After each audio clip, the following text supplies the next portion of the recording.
This is a presentation of Northeast Streaming Sports.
Good morning and welcome to the Big Football Show.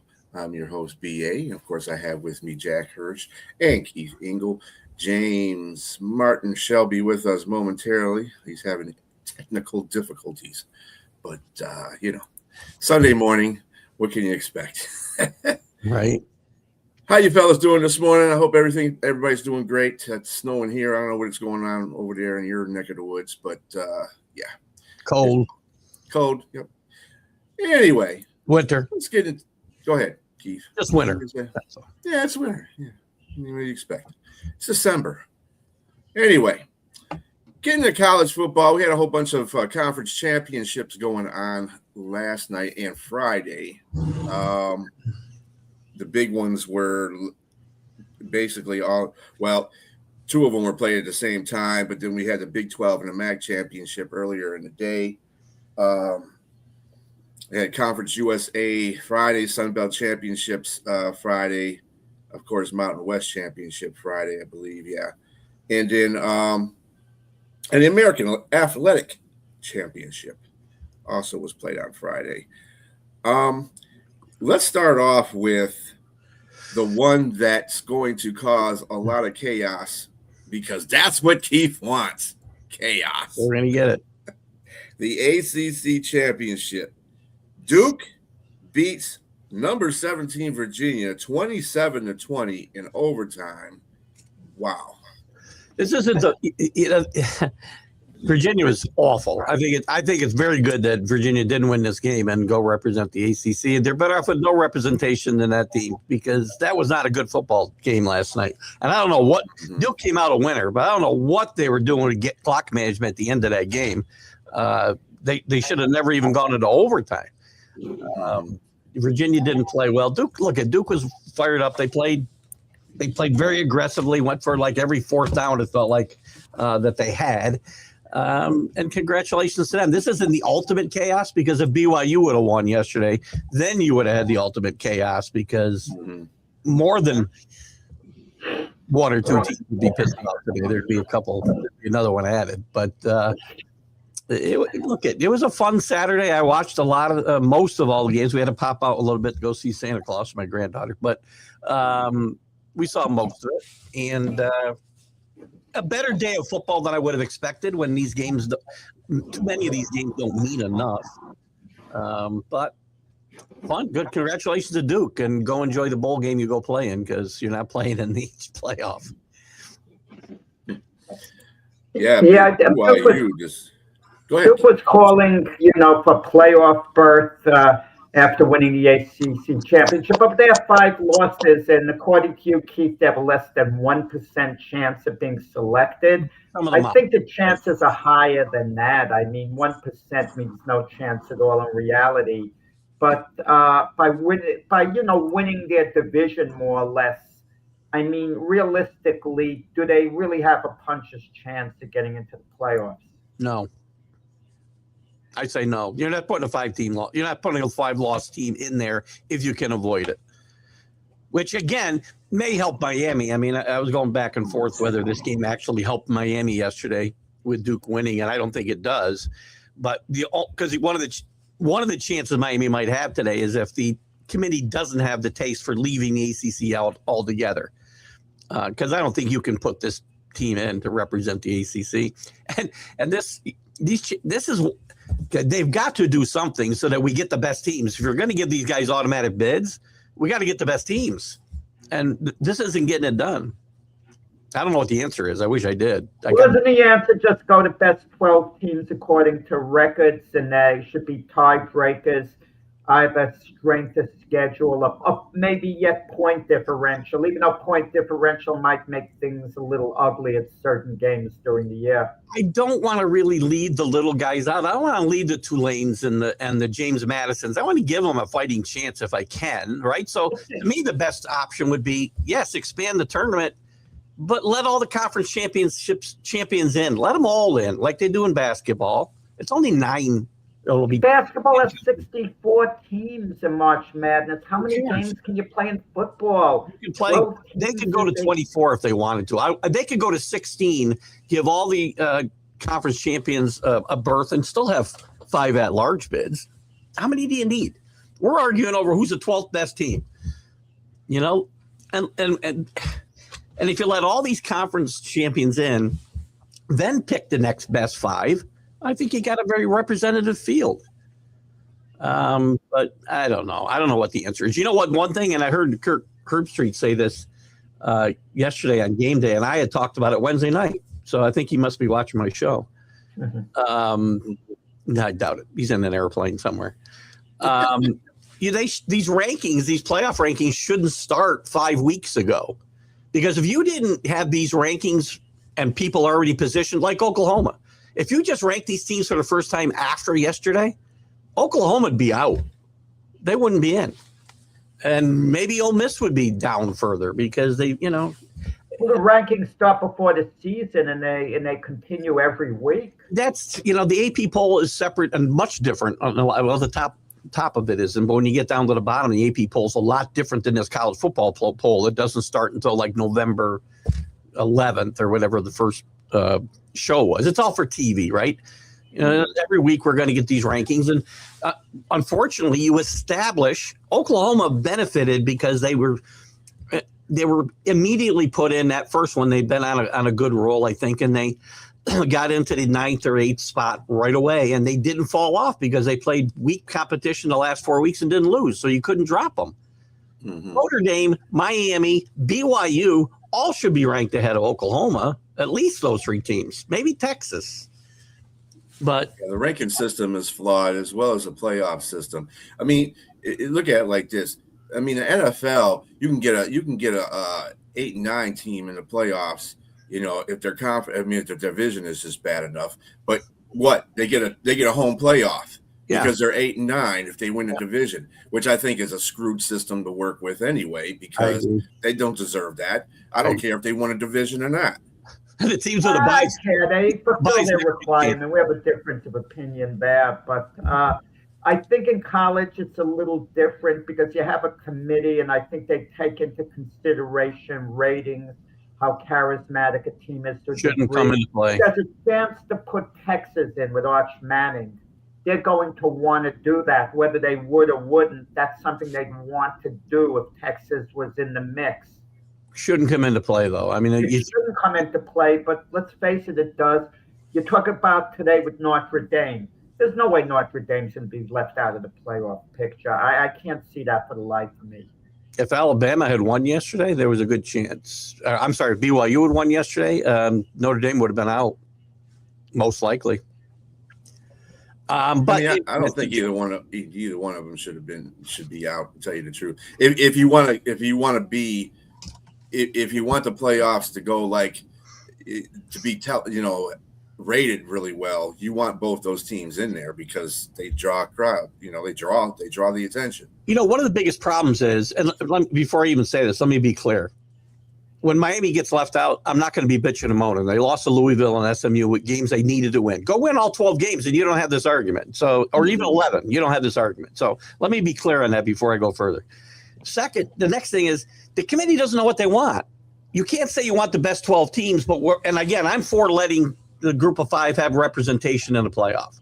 I'm all for that. But you can't go say then we want the best 12 teams because you've already said you're not going to give us the best 12 teams by taking one of the teams from the group of 5. They're rarely going to be one of the top 12 teams. Cincinnati was a few years ago, but rarely are they going to be in the top 12. So number one, you've already started out with a contradiction, right? And they don't know what they want. They say head-to-head matters until it doesn't. What does matter? Strength of schedule matters until it doesn't. It's not going to matter with James Madison. They got the 123rd or 121st ranked strength of schedule in the country. So, and the 4 teams that they're battling with, potentially Duke, Boise State, and somebody else they had up there, I can't remember who it was now, all had much higher strength of schedule. So that won't matter in this case when JMU gets in. And congratulations for them for getting in. But as you said, Brian, the system is flawed because they don't stick to any standard. We're all over the place in what matters, right? Head-to-head matter. Well, unless it happens in Labor Day weekend, I guess, right?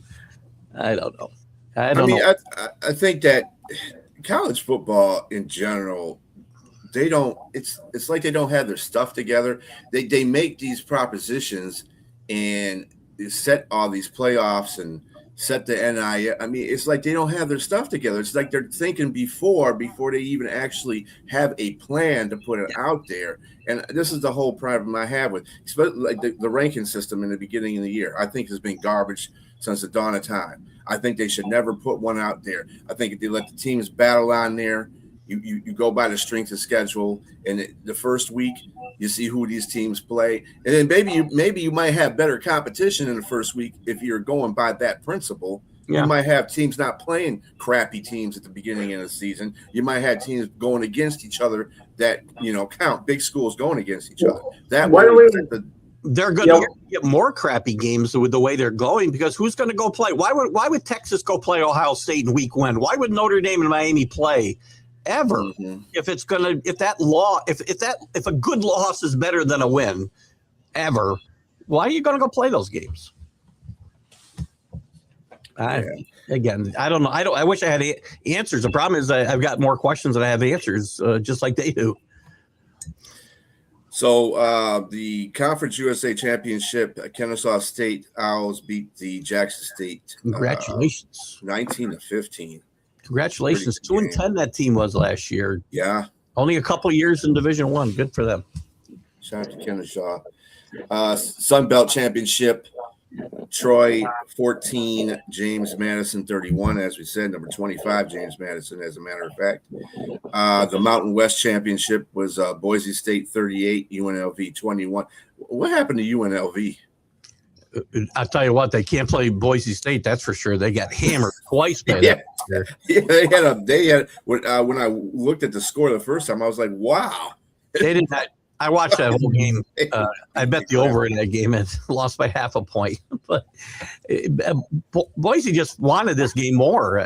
That was very obvious. That game mattered. I said, and again, when I say that these games don't matter, a lot of them matter to the kids. The championships do matter. To Boise State, to Indiana yesterday, most likely. And when I say they don't matter in the grand scheme of national championships, right? But they're important to fans. They're important to players. And you can see it in Boise State. This team was fired up to win this game. And they had a home field advantage when you're playing in that blue. Apparently, UNLV has a problem with the color blue. That's all I can think of. UNLV turn it to the Raiders. In the American Athletic Championship, number 22 Tulane 34, number 24 North Texas 21. That was another. The Tulane came out and played in that game too. MAC Championship, go Western Michigan Broncos. They won 23 to Miami of Ohio's 13. And of course, the Big 12 Championship, number 4 Texas Tech 34. Number 11, BYU 7. I think Texas Tech has definitely punched their ticket. Definitely. Keith has been high on Texas Tech, I believe, for a while. Texas Tech, lightly. Their defense is outstanding, man. I'll tell you. And they're, one of the other podcasters out there who follows my show gets on me because I'll always talk about the $55 million they spent on their defensive line. And he says, everybody's spending money. They spent their money well, right? Mm-hmm. So, They've done well, and they're well coached. And this is a fun team to watch play too. I'll tell you right now. Don't take them lightly. They'll probably be in the top 4. I'm guessing they'll get a bye. And BYU opened the door for one of the marquee schools to get into the playoffs. They were beginning to be a pain in the butt because had they won yesterday, how would you keep BYU out? But now that they lost, and even in the let's disregard the manner they lost. Any type of loss, basically knocks them out. You're right, Jack. There'll be some people today, though, that will say, again, because they had to play that extra game. If they didn't play this game, then they probably would have been in. Well, actually, they probably would have been the first 2 out. But playing this game, and they only lost. They had 2 losses this year, both to the number 3, same team, the number 3 team probably in the country when we're all said and done. But they were bad losses. They got beat up badly both times. So. Yeah, Texas Tech to me reminds me of the Houston Texans. As a matter of fact, of the NFL, the defenses is winning them games too. It's the other thing too. They put them in a position to win games. They do. In the SEC championship, number 3 Georgia 28 and number 9 Alabama 7. I didn't really give Alabama a chance to win this game. Pass rush. So many pressures on Alabama that game. Alabama constantly under pressure on offense, could never get anything going. Another thing. When it looked like they were going to get a touchdown late in the game to give them a faint hope when they were down 28-7, the ball is tipped ever so slightly, but should have gotten caught in the end zone by Alabama's, best receiver. This is another thing that, the committee, I talked about a bunch of things. They don't know what they like. I left out eye tests. They love to say eye tests, right? Well, did Alabama pass the eye test yesterday in any way, shape, or form? No. They should not be in. 80 yards of offense in 3 quarters. I'm sorry. No. They have to be out. They won't be. I think they'll get a makeup. What about Coach DeBoer at Alabama now? I mean, what's going to come down if they're not selected into the playoffs and the season ends the way it did? Is he going to be under a certain amount of heat? He won't lose his job this year, but he better be in the playoff next year.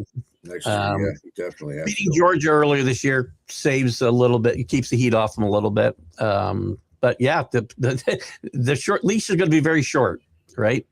So, and then of course the Big Ten championship, number 2 Indiana 13, number 1 Ohio State 10. This game was just like the most even game you possibly can. And let me tell you, the IU defense came up big in a great many drives of OSU, especially down there in the red zone. I can't believe how good their defense stepped up when they were when Ohio State got down there to the red zone. It's like they play a bend, don't break defense, but they definitely stopped Ohio State a lot of times down there in the red zone. And then they had 5 sacks on saying. I mean, that defense was all over the place. Great defense. A lot of chatter, that all this, this Indiana could not match the physicality and of Ohio State. I've been telling people they're not just better at quarterback. They're better in the trenches. They're better everywhere than they were last year, and they were good last year. But they did get trounced by Ohio State last year. They're a different football team, and their quarterback showed some moxie yesterday. Played an awful first quarter. Took a hell of a lick in that first quarter too, and played good football, good enough to get the win here in an ugly fashion, but doesn't matter. They'll be the number 1 ranked team going in next week. Yeah, but keep this in mind. Ohio State was coming off that very emotional win over Michigan that got all their attention. If Michigan didn't exist and that game wasn't played against Michigan, I kind of feel Ohio State having all their energy going into this game, it would have made a difference. If they were to play again, and they might play again, I would. Ohio State will still be favored to win because you're right. They didn't have as much motivation to win yesterday. It's hard to regroup after a game against Michigan. You're only human. They hadn't beaten Ohio State in 30 years and hadn't won a Big Ten title since in the 45. Well, 45. I think they might have tied for one like in 67 or something. An outright win, those like 1945. And Mendoza, the quarterback, Indiana, did he wrap up the Heisman? I think he did. Mm-hmm. I think he did. again, it's weird. You look at what everybody seems that ranks them out seems to go to the betting site. So where the betting money is, I don't think is really going to be realistic of what the votes. When do you project Mendoza to go in the NFL draft? He's going to go in the top 5. I don't think he should. I mean, again, quarterbacks overrated. He's probably going to be a top 5 pick. Desperate NFL teams looking for quarterbacks. Yeah, he's the best quarterback coming out, in my mind. But again, I wouldn't be picking him in the top 10. But again, you know my feelings on this topic. So, yeah. So that pretty much wraps it up for all the conference championships this weekend. Next week, of course, it's the Army-Navy game.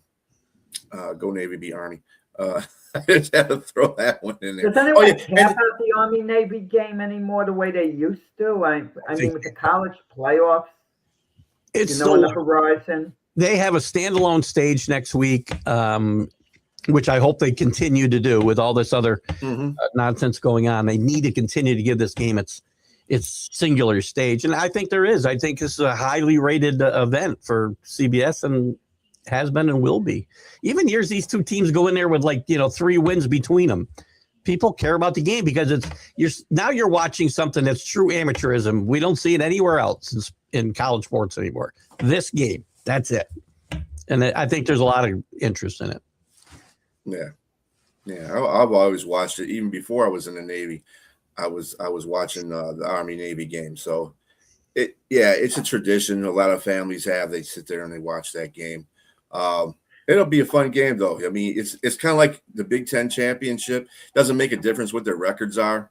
Yeah, it's just. Yeah. I actually went years ago. I went to Philadelphia to an Army-Navy game in the late 1970s, and I went onto the field after the game was over. And I remember one of the players, giving me a shoulder pad to take. Not the whole pad, the insert over there. So it was kind of cool, the tradition Army and Navy, but I'm not sure what it used to be. Well, it's not what it was in the 40s. I mean, but yeah. Well, we were talking about Harvard and Yale, who played earlier this year. Yeah. I watched part of the game. The stands are partly empty. I'm sure for the alumni and the students there, it's a big deal. But I think with all the games going on, and I think even now, what I mentioned a minute ago, the focus on the college playoffs, I think Army-Navy reminds me now of the week before the Super Bowl when they used to have, the Pro Bowl. People watched, they were entertained, but it wasn't a big deal. I don't feel, I feel that's doing that game disservice myself, Jack. I really do. I think this game still means something to a lot of people, whether they're alumni or people that their parents served in the military, as Brian said. I think it means something. Now, again, the NCAA could screw this up because now they play in the same conference, just have them play sometime in, October mixed in with everybody else. Then it becomes just another game. But they still give it that stage, and as long as they do, I think it will be relevant. Yeah, more than the Pro Bowl. Really, to take an effect, the traditional games really don't mean anything in this day and age. I'm surprised that the Lions still play on Thanksgiving. That's how much tradition I think is starting to go out the window. I think that's going to change too pretty soon. I wouldn't doubt it. Teams the NFL teams have played for years about Dallas and Detroit having that supposed advantage, right, of being home for the holiday and blah, blah, blah, blah, blah. It used to be brutal watching the Lions on Thanksgiving. I hated it. I mean, they were so bad. I hated those games. Well, I mean, they weren't bad. Well, you might have remembered the 1930 games. Yes, they were bad. 1930 and 40 games there, Jack, when they did it. Most of the years. I know with Barry Sanders, they had a couple of good years, but they weren't. It wasn't too entertaining. Yeah, early on. I mean, they still have, as good as their team is, they've still lost 2 of the last three Thanksgiving games. So I mean. But the matchups have been good. The Lions against the Packers, it's your marquee matchup. I feel like when Chicago in between that. I felt like I was on as a kid. Detroit would almost every year get the 12:30 slot, right? Not the 4:30 slot. No, they always got the 12:30. Yeah. The Lions were always the first game, the Cowboys, the middle game, and in the past there wasn't a third game, but now of course they added in. Yeah, Dallas, because they have to be America's team. They have to have a slot too. Oh, how bad the Lions gotta have a special day. Dallas has got to have one too now. So well, I think the NFL is smart. They don't just let these teams play any game because the Cowboys Christmas played the Day. Chiefs, and everyone knew that was going to be a marquee game in the beginning of the year because it's the Kansas City Chiefs, Patrick Mahomes, Travis Kelce. Make Dallas play on Christmas Day since they're so, everybody wants to see them so much. Anyway, speaking of that, we can transition to the NFL.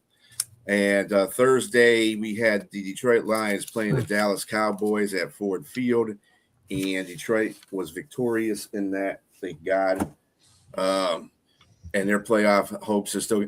Do you think that Dallas still has a hope to get in the playoffs, though? I mean, they have a really soft schedule coming up. I mean, anything's possible, but the answer is no. I mean, just look at the standings, and I'm not even saying it off the top of my head, which I know. I mean, their best chance of getting in realistically is winning their division. And what are they behind the Eagles? They're 6-1. Even if the Eagles lose today, they've got to make up 2 games. Yeah. They've got to make up 2 games with 4 to play. It's possible, but that gives them basically their only hope if the Eagles lose at, they're playing the LA Chargers on the road. It's a long shot. And people are saying if the Cowboys run the table and they win their last 4, well, they're 6-1.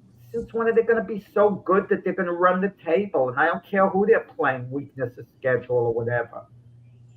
Even if they're reasonable, they got to have the Eagles go 500, which they got to split the rest of their games, and they do have a tougher schedule, but that's not a given either. So, yeah, they have hope. It's not. They're not getting wild card. There are too many good teams going for the wild card spot. You mentioned your Lions who in 3rd place. The Bears or the Packers. One of them is going to be in the wild card spot. In addition to the Lions competing for it, then you got the winner of the division in the West between the Rams, Seahawks, and 49ers. 2 more going to be competing. It's too many teams. A long haul. I mean, Dallas, realistically, they have to hope Philadelphia loses today to give them a semblance of hope. Well, on the flip side of that, there was 3 teams that had, they were outside looking in. One of those teams was the Carolina Panthers. Now, they jumped over Dallas because Dallas lost, and they beat Dallas earlier in the season. What do you think the chances are Carolina making it into the playoffs? Well, not as a wild card. They're not making it as a wild card. Their only hope is to win the division outright. They play the Buccaneers twice more. Maybe, maybe the Buccaneers lose today, and increases their chances. But winning the division is their clearest path, not as a wild card. Yeah. The word that Keith does not like, parity. Parity. I don't really see parity though. Where am I seeing parity? I mean, I don't. If parity would be a bunch of 6-1 teams, right? I don't see a lot of that. The Patriots are 11-2, and who else? We got a bunch of 9-win teams. I don't see parity. You got teams that are winning 2 games, 1 game. That's not parity. Yeah, there's a lot of parity with teams vying for playoff position. Well, yeah, but true parity is the league wants everybody to be, 8-1, and that sucks. I don't know about 8-1, but at the same time, I don't think that. I think parity. Most people are understanding. Well, the parity that I think that people are looking at is that a team should go into another team's stadium, and if they're the better team, they should win. Kind of like the Rams going to Carolina, they should have beat the crap out of Carolina based on statistics. But it didn't happen that way. That's why we have the saying any given Sunday. So, well, any given Sunday would be the Buccaneers playing at New Orleans today. I mean, the Buccaneers obviously can't afford a slip up on a game like this because it would open the door to the Panthers. But they do play the Panthers twice more. Mm-hmm. And if they're the better team, which I think they are, they should take care of business. Take care of business. That's what you got to do. Whenever, all the arguments that we have in sports could easily be solved if everybody just took care of their business, but they don't. And then we have arguments. And then you have these teams that have lost so many tight games that you think they could have won, and you think the law of averages are they're going to start winning one or two. But I think now it works in reverse. They don't even come close to winning. Like, look at the Giants, who were my upset special over the Patriots. I mean, they were awful. I'll be back where? Where am I going? Right. Did I go somewhere? Where did I go? No, I don't know. Be back on a losing. I don't understand it. I've been very realistic about my team this year. So let's get into those games. There's a lot of games that are starting off this weekend that are division competition. And one of the first ones is Pittsburgh at Baltimore. Fight for number one spot, if you can call it that. And Pittsburgh's going into Baltimore. The Ravens are a 6-point favorite, but let me tell you something. Pittsburgh also got Adam Thielen. And I think that is more that makes more for Pittsburgh than people realize. They actually have an actual number 2 receiver. Now, he might not be, the greatest number 2 receiver, but he's definitely better than anything they have as a number 2 receiver now. I hate not to throw a wet blanket on this, but I have never seen in a week with all the news that we have in college and pro football and Don Mattingly with a chance to get in Hall of Fame. I've never heard so much talk about Adam Thielen in all my life this week. Rodgers has been. Rodgers is complaining, Keith Bryan, about the receivers who've been with them since training camp not running routes the correct way. So is Thielen going to come in and run the routes the way Rodgers wants him to all of a sudden? But he's you most capable of doing it. You have 2 injured quarterbacks. Rodgers supposedly his non-throwing hand is really banged up badly, which has more of an effect than people think because you have to take the snap from center. And if it pains you when you get the snap, the pain doesn't go away for a couple of seconds. It could throw your rhythm off by a lot. And Lamar Jackson, he's not the same guy. I got to believe it's injuries with Lamar Jackson. He's all of a sudden not growing old because he's not old. And he hasn't been the same play. I believe he's really more hurt than people are led to believe. But he's good enough where he can take the field, and he's still the Ravens' best option. But he's not the Lamar Jackson MVP who we've known. No. Listen, again, but one more thing with you. If Adam Thielen, does anybody really think Adam Thielen is going to be the difference in this division race? No. Pittsburgh's not winning it, and he's not going to have any effect.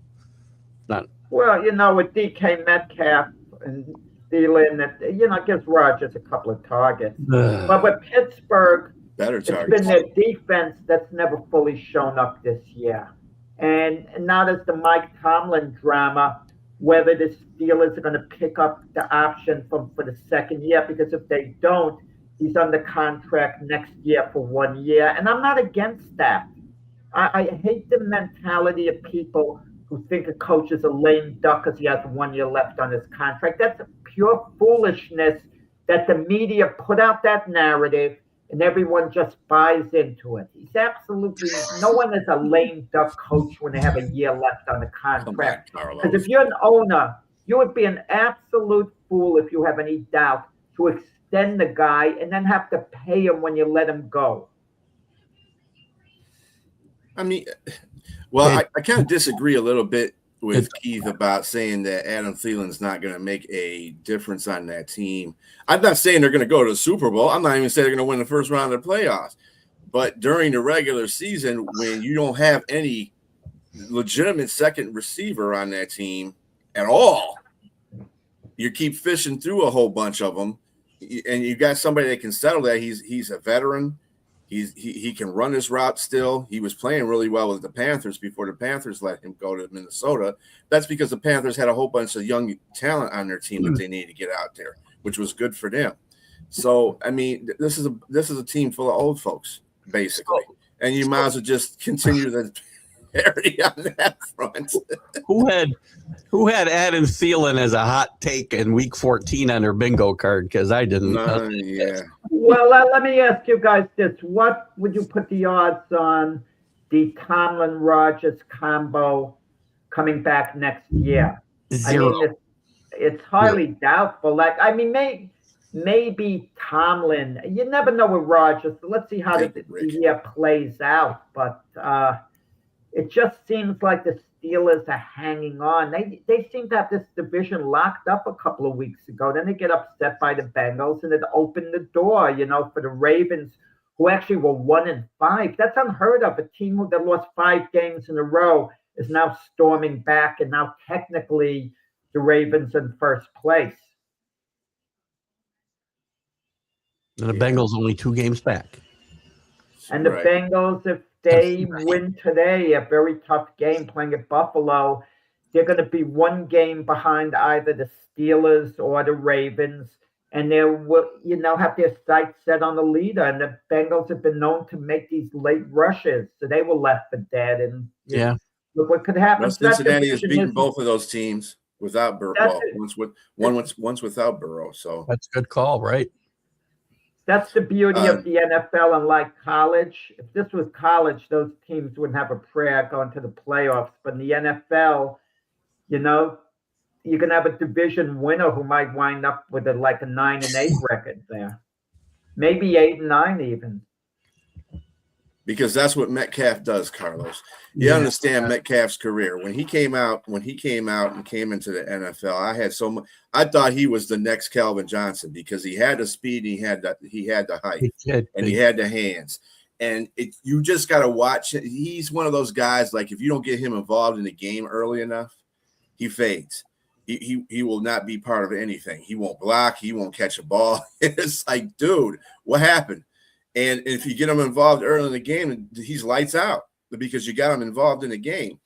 And that's why I've not liked Metcalf over the last few years because he's lazy to me. He doesn't, I don't know, lazy is the word for it. He's not in tune with the game when he should be. Right. Yeah, he's not engaged. Yeah. And I don't like that when that happens. So speaking of this game, 10-cent head. That's what he's got. Mm-hmm.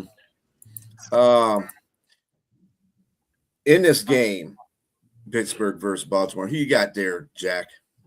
I like the Ravens. I'm waiting for them to get it together, this year. The only way the Ravens are a serious threat to go to the Super Bowl is if Lamar Jackson gets healthy and regains his form. I mean, that's the only way. But the Steelers flat out aren't good. We've been waiting for the defense to show up. We've held TJ Watt accountable, even though he's had a couple of good games for what he's getting paid, and he's supposed to be a mega star. Him and Myles Garrett were neck and neck. Who was the best, defensive end? And now Myles Garrett is clearly ahead. So what's happened with TJ Watt? I mean, is it a case, and I'm not saying this is it, where a guy gets his money and he kind of takes his foot slightly off the accelerator? I wouldn't think TJ Watt. Myles Garrett got his money last year too, and but Myles Garrett is playing like he loves the game. I mean, TJ Watt, I don't know what's going through his head. Maybe he's hurt partly, in fairness to him. He's had some injuries, but he doesn't seem like a guy to just mail it in once he gets his money. Doesn't seem that way because you're thinking of J.J. Watt, his brother, who was a fierce competitor. He needs some help around him, too. I don't think Jay is mailing it in at all. I don't think so. But the bottom line is, whatever the reason, he's not performing. Right. He's just not performing up to his standards. He's just playing like another guy who's maybe a little better than average. I think it's part of it's the rest of the talent around him, and teams can take him out of the game because there's nobody to pick up the slack. Garrett's got some good players around him, too. Garrett's a better player at this point, as you said. Yeah. I think it's going to be a close game. The Ravens win something like 21-19. I like the Ravens as well. I'm waiting for the Ravens, and health-wise, they probably can't do it. I don't think this team has a chance to compete with Lamar Jackson sitting back in the pocket throwing passes. If he can't be Lamar Jackson, I don't think this team has any chance. Lamar Jackson's an underrated pocket passer. The problem is he hasn't taken off and run, the way he has in the past. He's not the same threat. If he's not a threat to take off and run, the Raven offense stalls. I'm not knocking his pocket passing. I'm knocking the fact, or I'm saying that taking that possibility away, it makes it easier to game plan for him, right? So. Yeah.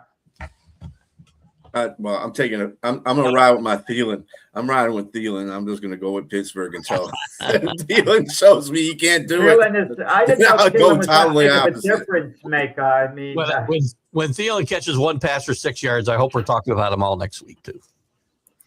Yeah, you're right. That's going to throw you to death, Keith. If not, I won't be on any of the shows. If he has a big day, I'll see you guys in a couple of weeks. I don't think you'll have a big day, but whatever. All right. Next game. Okay, I got to throw in a couple of crappy games in here also.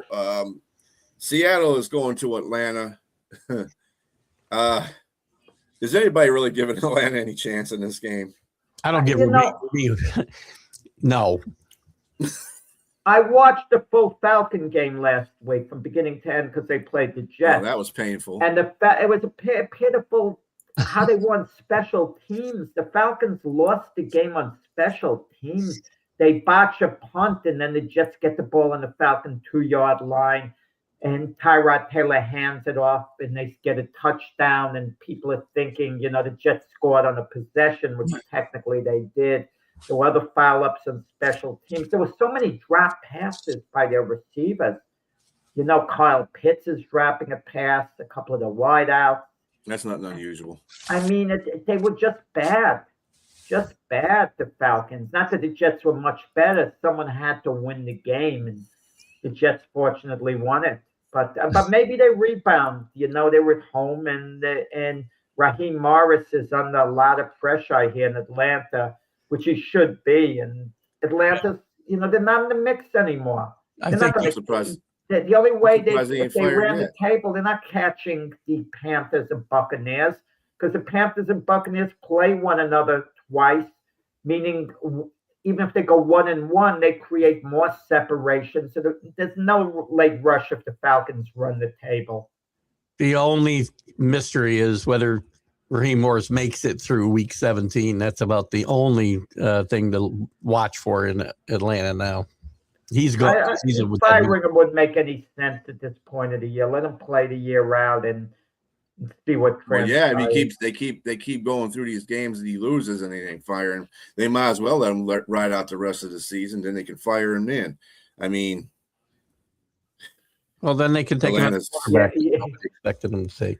Despite North Carolina, there's still whispers that they should have hired Belichick, who seemed to be in line for the Falcon job at one point.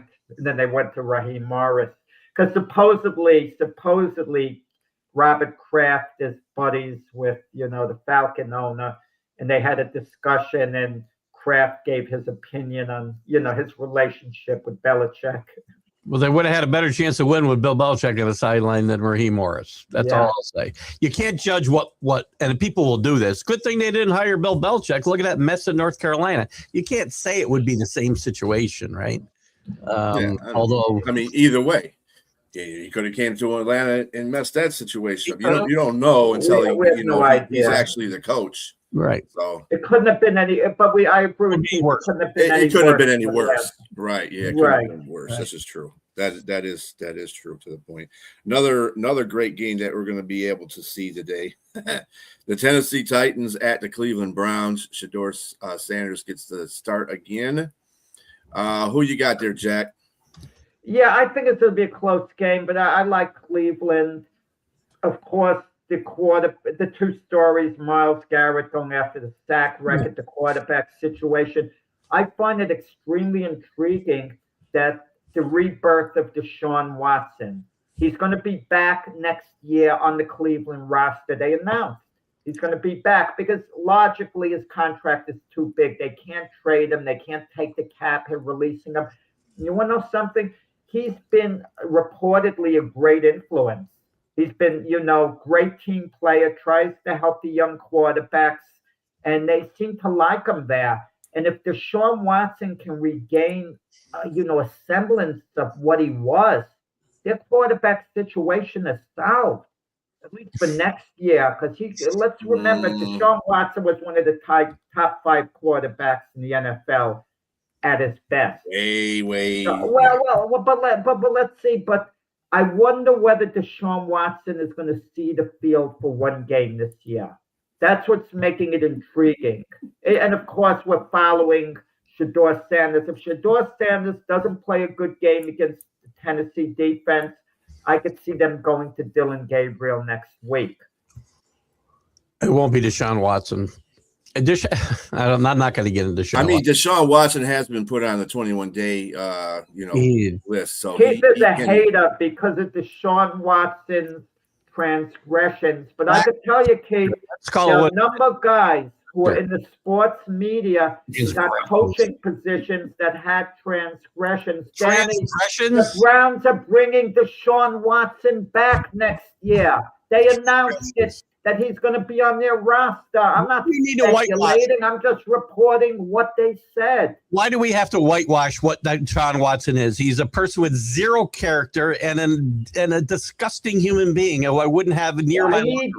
His acts were highly improper. I agree with you. But I can point, and I don't want to do it because I don't want to trash a number of other players who committed, acts you could label as disgusting as well, but they've been allowed to be given second chances, even as coaches and broadcasters. Don't let the air out of footballs, though. That's all I'll tell you. Don't let the air out of footballs, because okay, horrible human being. Yeah. Look, the NFL's about winning, Keith. Come on, if he could help Cleveland got him when they knew what he did, and they gave him the money because they thought he was elite. A transgression is me rolling through a stop sign. That's a transgression, not what he did. Anyway, back to football. How many sacks does Myles Garrett need to get the record? Do we know off the end? He's got 19 right now. He needs 4. All right. 4. This is a perfect team because Ward holds onto the ball too long still, and he might get them today. Browns win this game, and Myles Garrett has a big day, I think.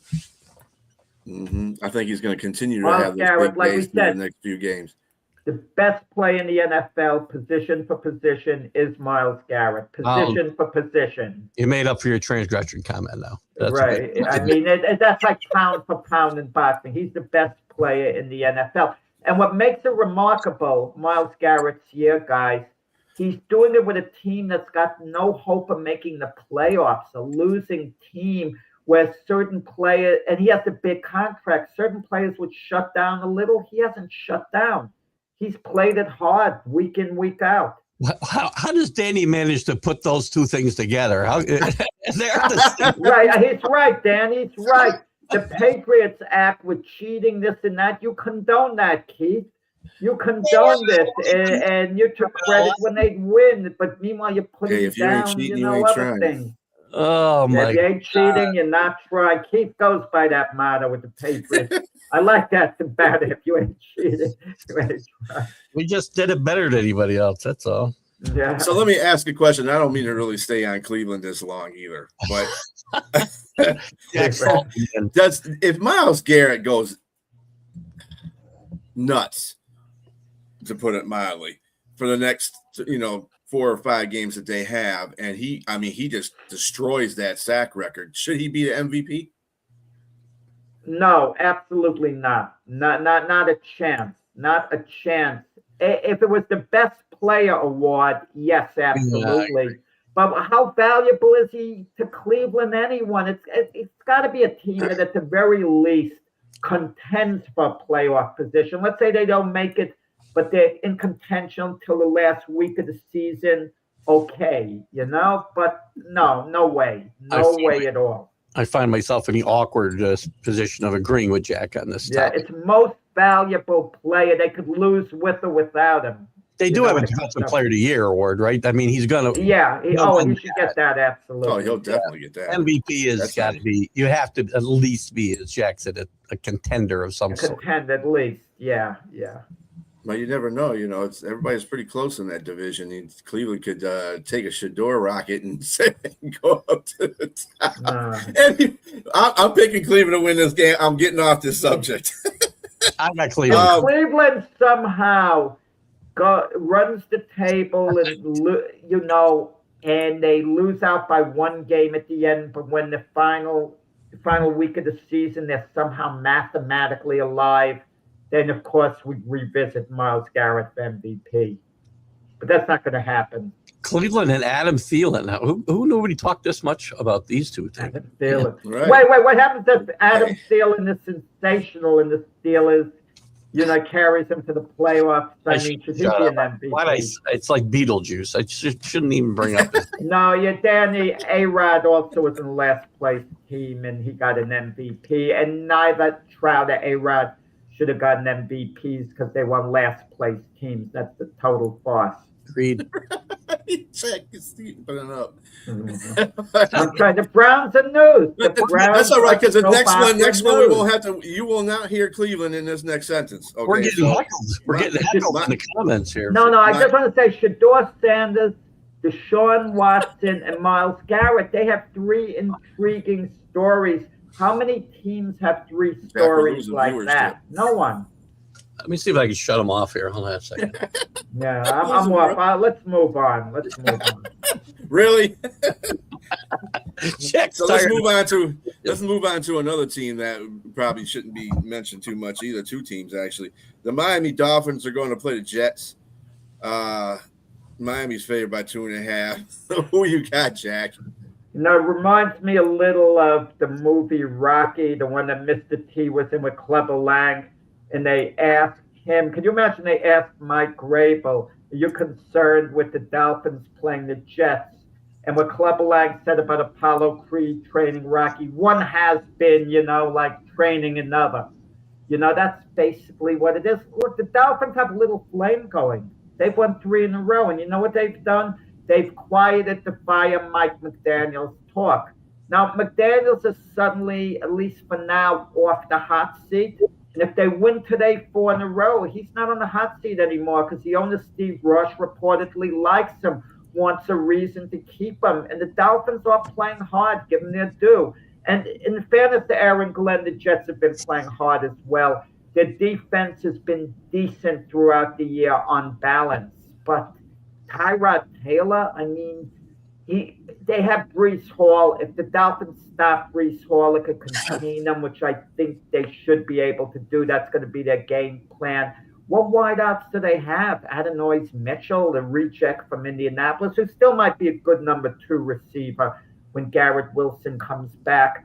I mean, I like the Dolphins in this game. It's winnable for the Jets. The Jets won last week because the Falcons screwed up on special teams and there were numbered drop passes. I have to trust that the Dolphins, will be better in those departments and they're going to be able to win a close game. Something like 21-17.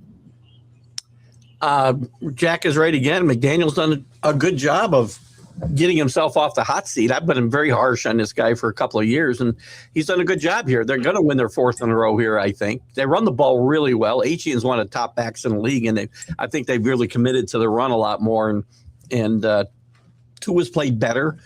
I think Miami wins this game. I think Miami finishes above 500 before the year's over.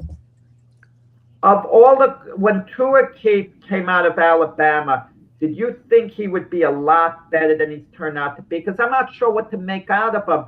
Where does he rate amongst the quarterbacks? About the 15th best, 17th best in the league? I mean, he's okay. Tua's okay. But you need more than okay to ultimately go to a Super Bowl. I wasn't that high on him coming out of college, quite frankly. No kidding. I'm not surprised that he's in the middle of the pack at best, right? At best. Yeah, he is hilarious. He ain't hilarious. Coach, but he is hilarious, though, yeah. I think he needs to be drug tested intermittently, too. But you got to love a guy who drives by the Buffalo Bills fans after the Dolphins beat him to just tease the fans and then take off. You got to like that. I think he stopped by for a quick pop is what I think. But yeah, that's what it is. Yeah, you know what? I'm going with the Jets in this game. I just don't. Miami can't play in any cold weather in the first place. I know you can say that when they play Buffalo or they play New England or something like that because those teams are good. I mean, not the Jets are getting there. They're getting to that point. It's going to take a little while, but and some draft picks. But I got the Jets in this one. I just think they can win this game. I didn't think they're going to beat Atlanta, but they beat Atlanta. So, okay. Next game is the Saints at the Buccaneers. Who you got, Jack? You're on mute, Jack. Good job. I'm waiting for the Buccaneers to put it together finally. In the beginning of the year, they, got off to a great start, but they won a lot of close games. Look out, I've said it all along. Look out for the Buccaneers. I picked them to go to the Super Bowl. I'm sticking with it. I know they struggled. They lost 3 in a row, and they barely got by last week, winning their game against Arizona by 3 points. And now they have the Saints. I look for them to finally show that they're back in form and start getting better and better as the weeks, go by. Will they lose? I could see them losing maybe one more regular season game and then being primed for the playoffs. And that regular season game won't be to the Saints. I mean, Buccaneers should win something like 30-7 the way I see it. The Saints are in the rebuild, which they have to be in the rebuild. And the Saints have to think, Mac used to hit the mute button on me, but I used to hit the mute button on Mac, but I wouldn't announce it either. But we had a lot of fun, Mac and myself. Okay. But the Saints, do they want to keep Taysom Hill, Alvin Kamara, those guys? Is it a new age in New Orleans? Because clearly they're one of the few teams that are in a complete rebuild. They're not rebooting, they're rebuilding. Buccaneers 30-7 if you want to score. Yeah, Bucks. I'm missing too, Paul. Bucks got back on the winning track, even though it was a little ugly last week, and they need to win these. They have to win these games with the Panthers chasing them. They can't throw one away, punt one against the Saints. I don't see that happening. I think this is an easy victory for the Saints today, and for the Buccaneers, you mean easy victory? Buccaneers win easily today, and Baker Mayfield, I think, starts to get it back in gear. He's getting healthier, I think, and that'll help this team a lot. Ryan mentioned MVP. He mentioned MVP. Early in the year, Baker Mayfield was prominent in the discussion. Can he get back into the discussion? Not yet. Can he? He can if he plays well the next 5 games, but right now he's not in this discussion. He was. All right. We're going to Indianapolis division. This is a division battle in itself right here. Indianapolis Colts going to Jacksonville to play the Jaguars. Indianapolis is favored by 1.5. Who you got there, Jack? Yeah, Brian, if Jacksonville wins today, you and I, who have the same take on them, have had the same take, are going to have to start changing what we say about them being dysfunctional. They'll no longer be dysfunctional if they win today, okay? Let's not look at them being inconsistent. Obviously, the division title is pretty much on the line today. Indianapolis has lost their last 2 games. Jonathan Taylor's cooled off a little bit. Daniel Jones supposedly is playing while he's hurt.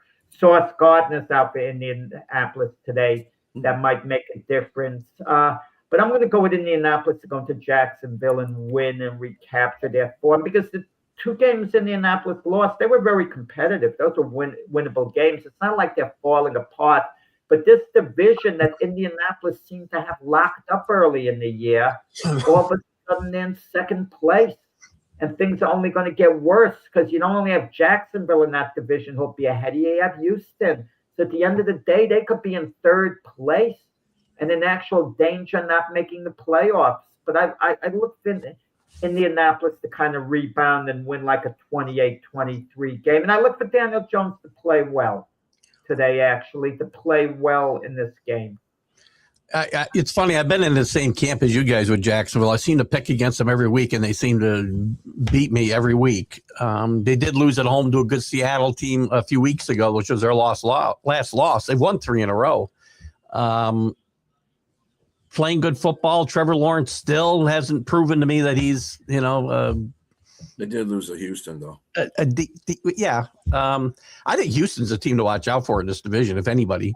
That defense is just playing tremendous. But in this game, I do like Daniel Jones to bounce back. I think Jonathan Taylor has a big game today, and Jacksonville cannot keep up with what the Colts do. I think they win this game by 10. I'm with you, Keith. I still don't believe in Jacksonville. I don't care how many times I pick against them. I still don't believe in them. I just the quarterback position right now, it's so shaky right now. Lawrence will play good some games, and some games he'll just like, dude, why did you even make that throw? I mean, you're this is your what third year in the league, and you're making these crazy throws. Come on, man. And I can't believe in Jacksonville right now. I mean, the defense is the ones. Actually, their defense has been playing pretty well. Give it to him on that one. What does Travis Hunter do back? Not until next year. Yeah, Is he really out for the whole year? No hope of him coming back? I think I think they put him in the IR where he can't return. I think. Mm-hmm. So yeah, I don't think he's gonna have a chance to come back. But yeah, I'm going with the Colts in this one too. I think the Colts are better apt at this point. Washington. I got a pop. Oh yeah, that's right. Yep, Okay. Keith. Do your thing, man. Tomorrow morning, Keith. Very spirited hour. Thanks for waking me up for my show, Jack. See you guys, Jack. I'll see you tomorrow morning. Have a good week, guys. Yeah, 8 a.m. Thank you. Eastern time, weekend playbook. Keith will have more of a chance to put me in my place during our show tomorrow morning. All right, Jack. So, Jack, we got a few games left here. Well, you said Washington and Minnesota. Yeah. That game's interesting in the sense, I mean, both teams are out of it. Big disappointment for both teams this year. More so, I think, for Washington, it was a bigger disappointment. They made some off-season moves. Obviously, last year, the best thing and the worst thing happened to the Commander team. They took a leap up too quick. So expectations were much greater than they should have been because they came one game away from winning the Super Bowl. And once you're coming that close, I mean, anything short of the Super Bowl is considered a disappointment for the following year. And they weren't really as good as made out to be. But Jaden Daniels had, a great year as a rookie. Carried the team. They made the big plays. This year, their defense has been awful. The Commanders, but last week Dan Quinn took over, play calling on defense. And they played a decent game against the Broncos. Had Mariota made a 2-point conversion in overtime, Commanders would have scored a massive victory over the Broncos. And with the Vikings, it's the quarterback situation. Wow, with J.J. McCarthy. Now, I don't want to say it's becoming apparent he's not their quarterback of the future, but two things. He's been injury prone. And even though it's not the player's fault, the bottom line is if he can't see the field, he's not doing any good, And when he has seen the field, he hasn't been that good. How long can you wait on a guy? This is the modern NFL. You can't wait for a guy 4 or 5 years to develop, because you'll have a couple of losing seasons in the meantime, and he might not develop. You're taking a chance on his development. This is one of these games that there's not much at stake for either team, but they do want to win both. And it's at Minnesota. I see the Commanders winning a 20-16 type game. Yeah, I'm with you on the Commanders winning that game too. Jaden Daniels will be back. Even a rusty Jaden Daniels, I think, can beat this Minnesota defense. With the quarterback situation in Minnesota, they go the rest of the season with JJ at quarterback. That's fine. But then you got next season. What are you going to do? Go get another quarterback in the draft? Well, they will get another quarterback. They're shooting themselves in the foot with the quarterback. I know, but I'll give you a perfect scenario, Neely.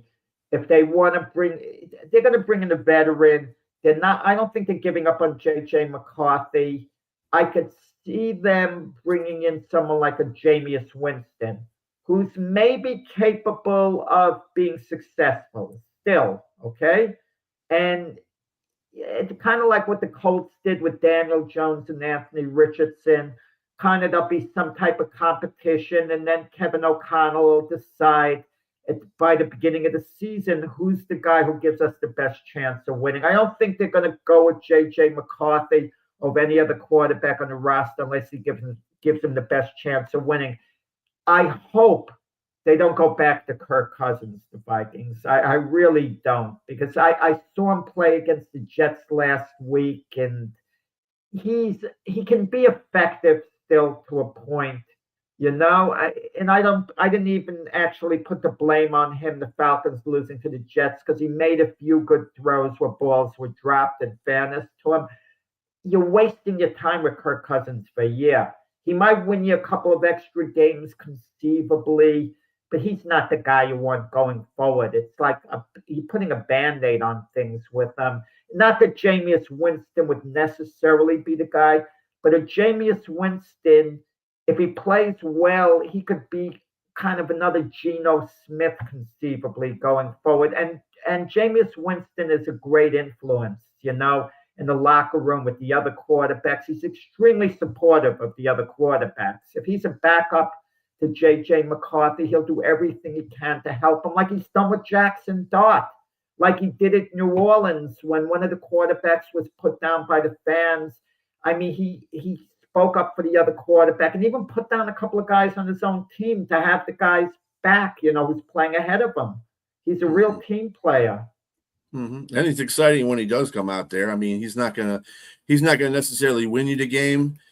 He can necessarily lose you the game too. But when he's out there, he's exciting though. He's dynamic. He don't care. He's one of those quarterbacks. Like I'm a second string quarterback.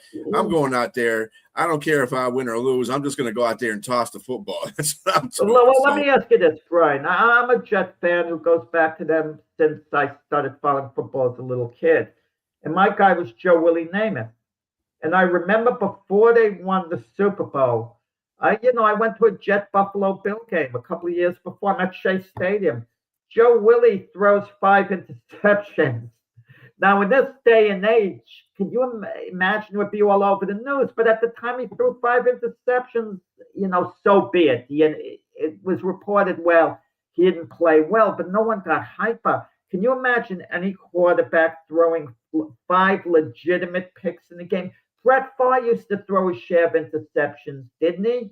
But we admired him as being a gunslinger because he'd have success otherwise. I think they're making these quarterbacks to be too timid. I hate turnovers. I agree with you on that. But if you're going to be so scared of turnovers, you're really going to compromise the offense. Yeah, what's funny? Sometimes when I listen to Green Bay fans about Aaron Rodgers, that's one thing they said they did not like about Aaron Rodgers because he would be too timid with the ball. Now, you're talking about a quarterback that's going to go into the Hall of Fame, but at the same time, they're saying, well, he never took a lot of chances down the field because he didn't want to be picked off or anything like that. And to some of the game that you do watch, he does throw careful passes. He's not trying to gunsling it like his predecessor. The guy before him, Brett Favre. And Stafford's on that same level too. But Stafford's on the same Brett Favre level. He's a gunslinger too, and he has his days where he can get like 2 or 3 pick sixes. It could happen with him too. But pick sixes are devastating. That's the one thing you can't. But and interceptions are different. Like if you have 3rd down, and you throw a long pass and it gets intercepted and the guy doesn't return it, it's nearly the same as a punt in a certain sense. So that early punt, yeah. Yeah. But to be fair, some of these quarterbacks like Stafford, I've seen him throw a couple of pick sixes and still win the game because he's that kind of a quarterback. But and I think that Brett Favre has done it. I think that has done that a couple of times himself. JJ is he's not going to be on those terms. Minnesota's shooting themselves in the foot. They had something good with Sam Darnold there. I thought they had signed him for 1 more year so JJ could sit behind him and when he's healthy. Well, they could have franchised him for 1 year. Donald was not a great. But I don't second guess. I didn't like McCarthy coming out of college. I didn't think he was a franchise quarterback. Vikings apparently did. because they traded up just one spot with the Jets because they were scared they'd lose, and they gave the Jets a third-round draft pick to go from like 11 to 10. So how do you turn that down? And when Jim Harbaugh, J.J. McCarthy's coach at Michigan, said J.J. McCarthy is the best player in the draft, you know what I thought to myself? If you really believe that, and you're the new coach of the Chargers, even though Justin Herbert is your guy, Justin Herbert hasn't been that great the last couple of years.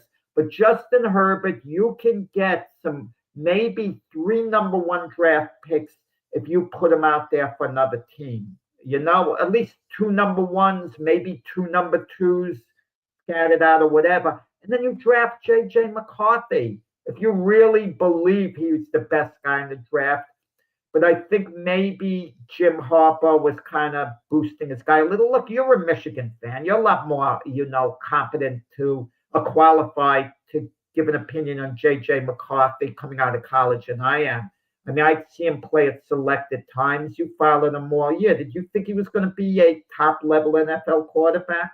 No, I thought he'd probably go in maybe the 4th round, Wow. end of the 3rd, beginning of the 4th.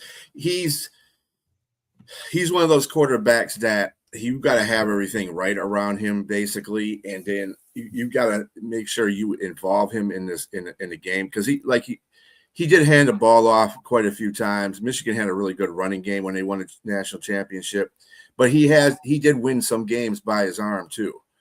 People don't want to, he not as many as the run game did, but still he had.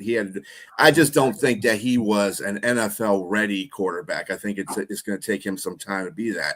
Not automatically getting him in the 1st round and starting him. That's not going to help him at all. And that's the reason why I was kind of disappointed in Minnesota, because they didn't at least franchise tag Sam Darnold. At least JJ could have sat behind him for another year. Yeah.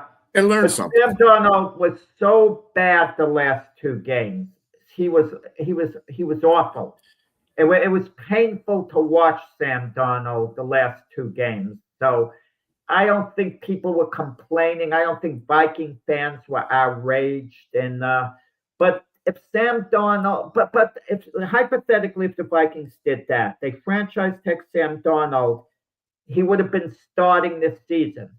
Okay. Mm-hmm. And let's say Darnold played really well. We wouldn't have gotten to see J.J. McCarthy. So we still couldn't evaluate him. And now we're kind of evaluating him negatively. So I don't know whether that would have solved things at all, if they franchise tagged him. Well, I don't think that it's necessary to the fans to make that judgment. It's necessary to his team to make that judgment. If they sat him behind Sam Darnold, had they signed Sam Darnold for another year or franchise tagged him for another year, at least he would have got some kind of veteran presence back there to tell him what because he is attentive. He has been, even when he was hurt, he was to the meetings.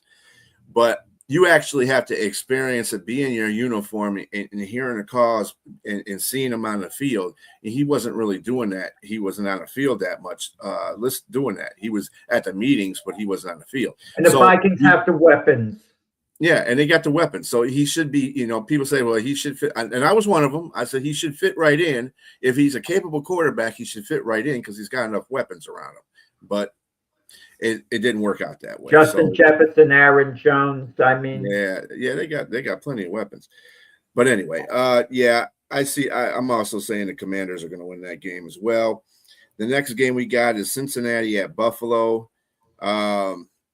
This is a weird game because Cincinnati is just coming off of really kind of kicking the Ravens' butt, and Buffalo has been playing. They win games they're supposed to. We got one of our commenters in here, Monkey. He's a Buffalo fan. Who do you see in this game, Jack? I'm going to just say something about Cincinnati. This is virtually a must-win game for them. Virtually must-win because the Ravens are playing the Steelers, and they're 2 games behind both teams. If Cincinnati loses, they're going to be 3 games behind one team with what's their record now? 4-8 to 5-8, 4-8. Yeah, they are 4-8. Yeah, so They're they're 2 4 games and 8. behind. They're going to be 4-9. They'll have 4 games left, and they'll be 3 games behind the division winner. It's a long shot to get to the playoffs, then a real long shot. But if they win today, they're going to be 2 games behind the division winner, and they'll still have head-to-head competition games, left. But they have to win at Buffalo. Wow, that's a monster chore. I mean, it's this, you could talk about Joe Burrow coming back, doing this and that. They looked good when Burrow came back last game. I mean, in Buffalo, how do you pick against Buffalo to lose to Cincinnati? But if Cincinnati should win in Buffalo, look out. They're going to make a run at the division title if they get by Buffalo. But that's going to be tough. I think it's going to be a high-scoring game. Buffalo wins something like 34-29. I don't know what's going on at Buffalo, who didn't they get off waivers like Elijah Moore, if I'm not mistaken? Did he go elsewhere? I think they did. Keon Coleman, what the heck's going on with Keon Coleman there? Who was the number 1 draft choice out of Florida there. He's, what the heck's going on? And the Bengals are going to get a big boost with T. Higgins coming back, joining Jamar Chase. Well, Keon Coleman,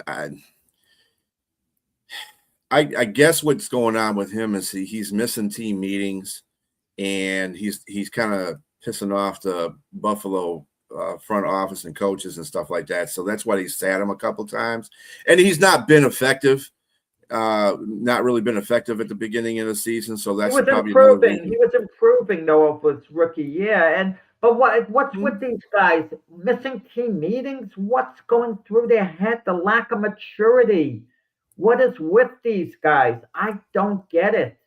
I could understand a veteran, and first off, no, I don't condone anyone missing a team meeting. Don't get me wrong. That's out of line, no matter who the player is, no matter how great he is. It could be Jamar Chase, Justin Jefferson, unacceptable.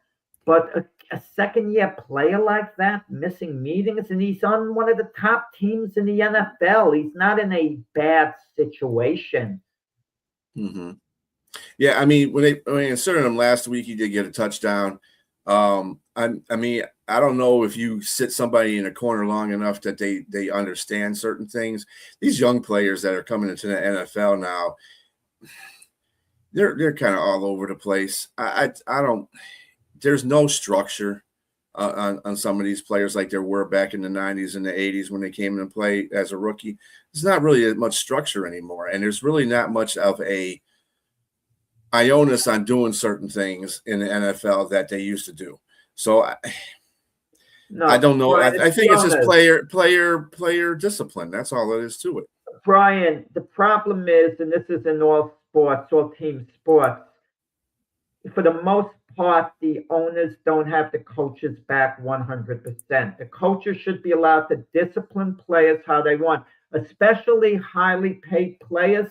You sit him on the bench and make him miss a game. The owner thinks, well, I'm paying him all this money. He should be playing. And the player's agent gets in touch with the owner, and the owner says, you guys settle things instead of standing behind the coach firmly 100%.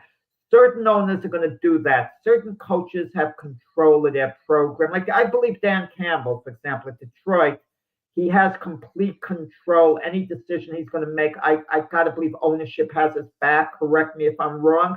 But even take a case hypothetically. If Andy Reid runs into a problem with a Travis Kelce or Patrick Mahomes, especially Patrick Mahomes, he doesn't like the attitude.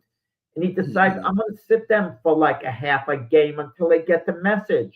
Ownership would get involved, and chances are they take a player's side. Now, Keon Coleman's not of that status, but, you just kind of wonder, Sean McDermott, how much control he has there. I think he does, but I kind of wonder a little bit.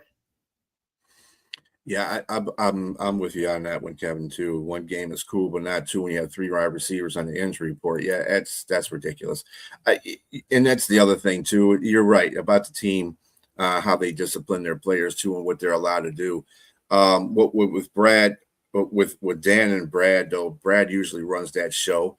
Brad will go in there and they listen to each other. They're grown men. They listen to each other. So they Brad's going to listen to Dan because Dan is the one that has the heartbeat of the team. So, I don't think that McDermott is a bad coach in that sense either.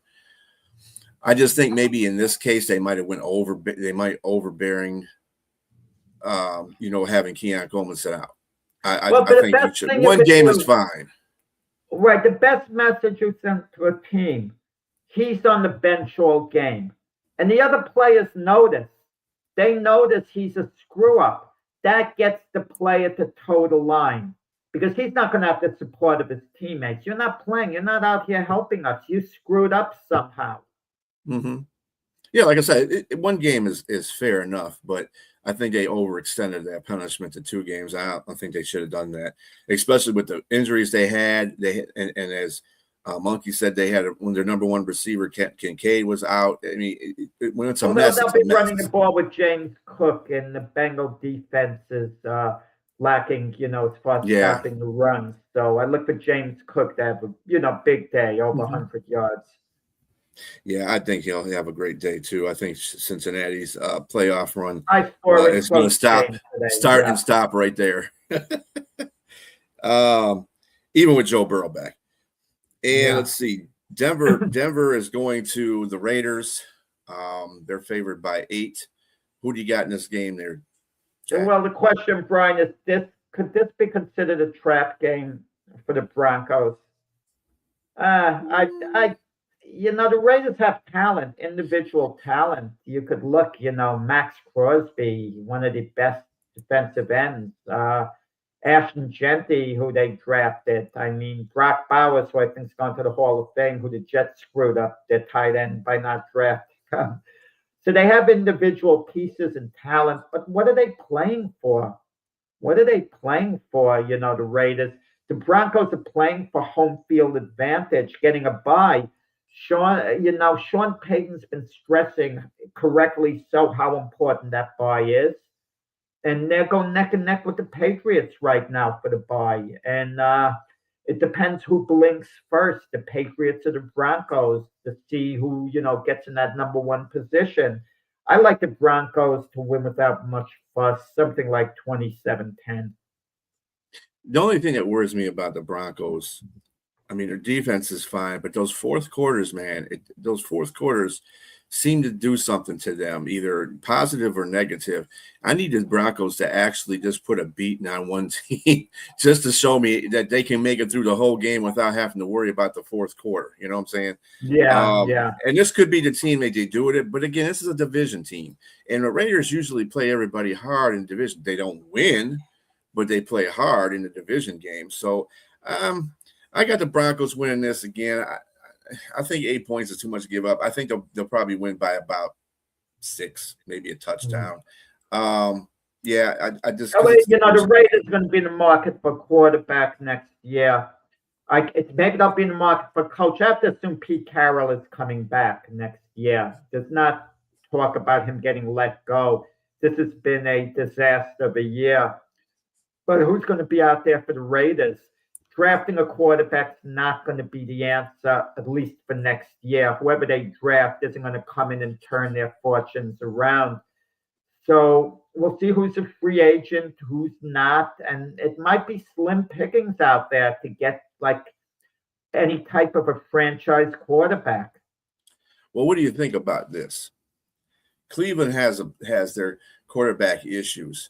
I don't see Shedeur Sanders staying in Cleveland past this year. No, forget about it. Listen, let's stop it there.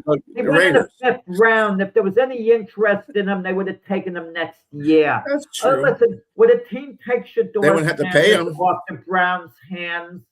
Yeah, I mean, if the Raiders could give a 4th-round draft choice and get Shedeur, would they conceivably do it? Yeah, but no one's gonna. It's not worth it to Cleveland to give up a 4th round, to get a 4th-round pick for Shedeur at this point. I don't think. And there's going to be no one for Cleveland to draft. We don't want to talk about Cleveland, but they're going to come back next year with Pickett, Sanders, and Deshaun Watson. We're going to have like a replay, but the focus is going to be, I think, on Deshaun Watson next year. And we'll see how it plays out. Maybe Shador plays well the rest of the year. I will say one thing. You mentioned Shador. He's either going to do one or two things: play himself out of the court of public opinion, or put the pressure on the Browns in the court of public opinion based on how he plays the rest of the way. But the rest of the way could end today. If he plays a bad game against Tennessee, I think they're going back to Dylan Gabriel next week. And I think, in a sense, Kevin Stefanski, who you think is going to be gone, and I'm not so sure, they didn't want Shador Sanders to be their guy, but at least they could say, well, we gave Shador a chance. He, didn't play particularly well. And that gets them off the hook, with public pressure. Yeah, I think more of that is the ownership that made Shador Sanders get played in that position, because they do have another quarterback back there that they could have put in there if they really wanted to be, if Kevin Stefanski really wanted to be petty about the whole situation, he could have played that quarterback. But I think Jerry Jeudy is getting into arguments with Shador on the sideline. That's a bad look. If Shador throws 4 touchdown passes today, what's going to be the headline news, some of it on Sports Center? It's going to be Shador, even though the Titan-Brown game is one of the weak games on the schedule today. Yeah, I'm telling you, there's going to be a lot of flowers coming out for Shador if he does that. But anyway, again, we're going back to Cleveland. We need to stop doing it. Yeah, well, Cam Ward, let's just mention with Tennessee. I'm not sure what to make out of Cam Ward. I mean, we don't blame him for Tennessee having a poor year. He's having a typical rookie year, making mistakes. What is Cam Ward's upside exactly? He doesn't strike me as being the next C.J. Stroud or Jaden Daniels or even Caleb Williams right now, but he is showing some potential. So in his case, they're treating him like the old-fashioned NFL rookies. They're letting him grow over 2-3 years because Tennessee really believes he's their guy of the future and that they're not going to be disappointed. They just have to give him better building blocks, things around him. Mm-hmm. And that's a good point. He doesn't have anything around him, so you really can't see his true talent in that sense. I mean, he is making a lot of plays out of nothing sometimes, and sometimes he's making bad decisions because he's got to make plays out of nothing. So, I mean, and that's a rookie quarterback for you. That's fine. But once they start putting things around Cam, then we'll understand how he's doing. He's a big guy. He's been handling it really well. He hasn't taken on too many big hits.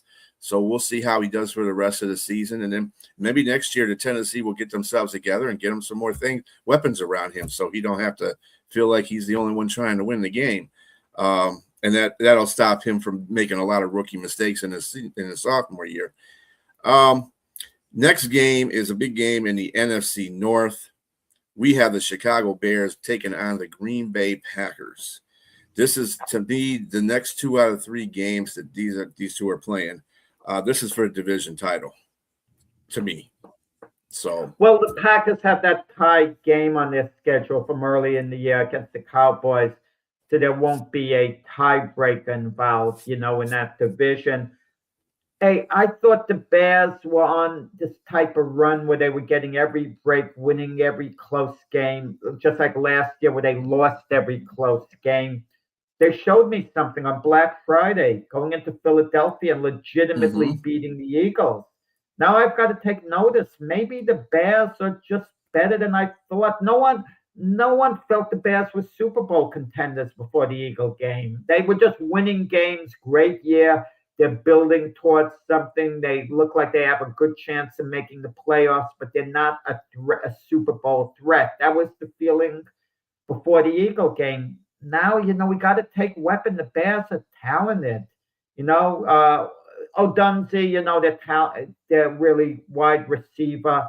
I don't want to say primary because he's had an in and out year, connecting with Caleb Williams. He won't be in the lineup today. But that game, I know it's not because it's in Green Bay. We've seen the Packers lose a couple of games at Lambeau this year. They could be beaten there.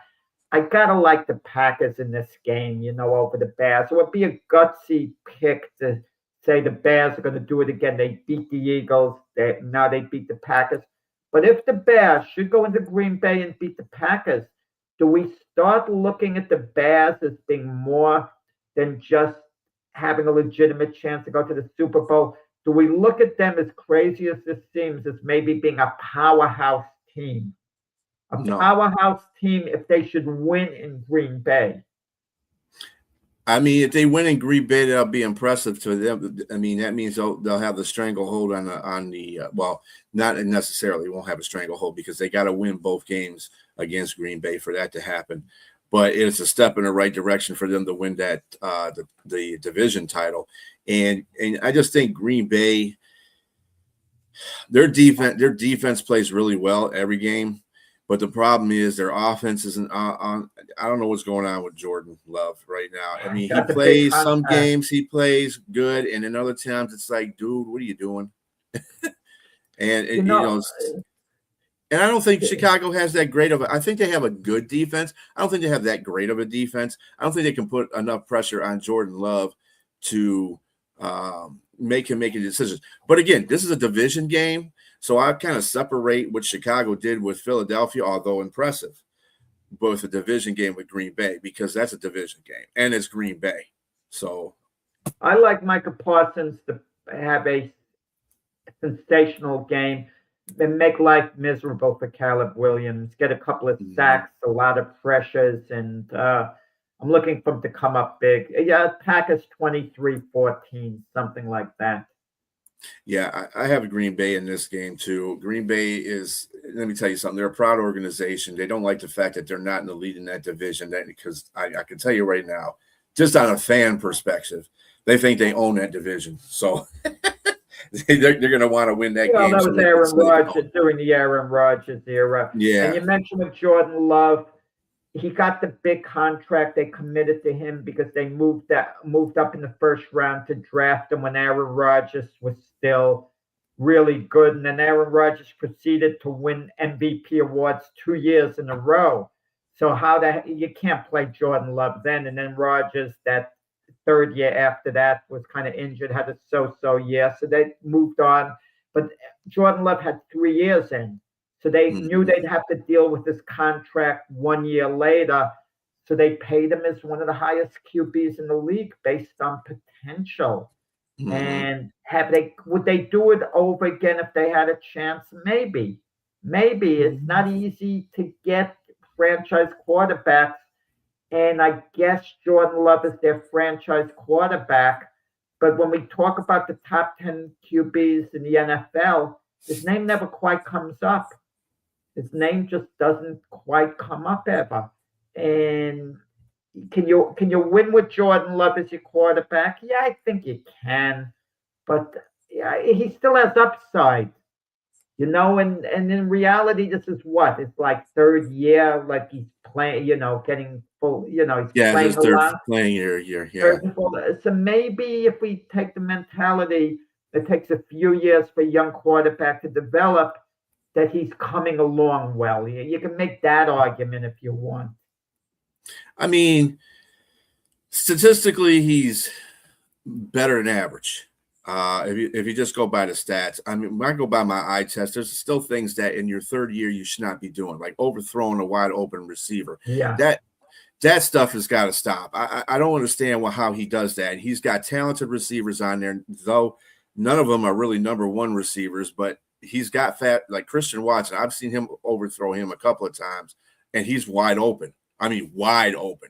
I'm like, dude, this is your third year. You should hit that guy in a run. That should be no problem, doing that. And he does this at least once or twice every game. So I'm looking for more consistency where he can hit those passes, and he's just not doing it. And that's the only thing that bothers me about Jordan Love. Being in your third season, you should be doing that by now. And Josh Jacobs just slipped under the radar, as running back. He's one of the better running backs in the league, but for some reason his name doesn't come up. Yeah, he's not had a really good year this year either. The backup running back has actually been playing really well, Wilson. Yeah. And the same thing can be said about the Chicago Bears, though. I mean, with Swift and Monangai out there, Monangai has been really tearing it up. Rookie running backs usually do because nobody has tape on them. So, he can probably hit a hole that people don't expect him to hit. And, he's going to make good out of that. So next year will be his year. We find out what kind of running back he is. But he's helping Swift out. Swift is getting good runs because of him. But we'll see how that happens. I mean, like I said, they're going against a pretty good defense. And I do have Green Bay in this one as well. Next game we got is the LA Rams at the Arizona Cardinals. The Rams are coming off of kind of like, I would say, an embarrassing loss to the Carolina Panthers, but I slowly put all that on Stafford's shoulders because he's the one basically, to me, lost the game. So what do you got in this game? Well, the Cardinals announced that Kyler Murray won't be back this year. He hasn't played for a while. And Jacoby Brissett, competent. If Jacoby Brissett plays well the rest of the year, it's buyer beware. He shouldn't be the Cardinals starter next year. But these teams get suckered into things and they feel, Jacoby Brissett, he could run the offense. He's going to start for us next year. Big disappointment, the Cardinals. Arguably, they're the most disappointing team to me in the NFL this year, the season they've had. The Rams losing the way they did to the Panthers, it's going to be a bounce back. Stafford played a poor game. Rams should go into Arizona and win this easy, something like 33-14. Yeah, I pretty much think this is going to be a bounce back game for the Rams too. I don't see Stafford having two bad games like that. And, you can't, like we were talking about pick sixes before, that's really what changed the outcome of the game. And then when he had the ball, he lost it. Got stripped from him. So, and that's not Stafford like when he has game-winning drives. Just forget about it. It was a bad game. It was just it's a bad game. Throw it out. And I think Stafford, a veteran like him, who's been around forever, he'll move on from it pretty quickly, as will the whole Ram team. And I think they'll prove it today. Yeah. All right. Then we got Houston at Kansas City. Texans are taking on the Chiefs. Texans been hot lately. Their defense has been really playing outstanding football. Chiefs kind of stumbling and bumbling a little bit, even though Mahomes against Dallas on Thursday night, Thanksgiving, he played pretty well. The rest of his team kind of was flat. But who do you see winning this game? I don't have a clue. I mean, I don't. I mean, it's so evenly matched. Chiefs have a pretty good defense themselves. We talk about Houston having arguably the best defense in the NFL, but with all the Patrick Mahomes talk, Chiefs have a darn good defense. And it's at Kansas City. Mahomes said after the last game, we now have to run the table. And I hate talk like that. A team is 6-6 with 5 games to go. That's in a bad position running the table. Because that means to win the Super Bowl, you've got to win your next 9 games in a row. I mean, but they got to, and it's easy to say go week to week, and let's see where it takes us. But with the Chiefs now, with 6 losses there, you got to maybe look, they can't afford a loss in the worst way. Houston can't either when you look at it because they're battling the Colts and Jacksonville for the division title. But at least Houston, if they took a step backwards, could then go forward because with the Colts and Jaguars, they both could be a little erratic. In Kansas City, I see the defense is stepping up. And you're right about Patrick Mahomes makes something out of nothing. Okay, and I see the Chiefs finding a way to win the game. Something like 17-16, maybe winning at a field goal as time expires. Yeah, I think the difference between the Texans position and the Chiefs position is that the Texans has at least beat both of the division leaders once. And the Chiefs haven't beat the Broncos. I mean, they've got swept by the Broncos, I believe. They've lost both games against the Broncos, and they lost a game against the Chargers too. So, I mean, they really can't afford to lose any more games because they're so far down in that division right now. they're not Las Vegas down, but they can't afford to lose any more games. And Patrick Mahomes is right. They're going to have to run a table for them to get in the playoffs, period. They're going to have to. You got no choice. But Brian, there's certain teams like the Chiefs, the Bengals, who it doesn't look like they're going to make the playoffs this year. But don't let them get in the playoffs, because if they get in the playoffs, you're not getting the same team you got during the regular season. You give them a clean slate, they're going to be very dangerous for whoever they play.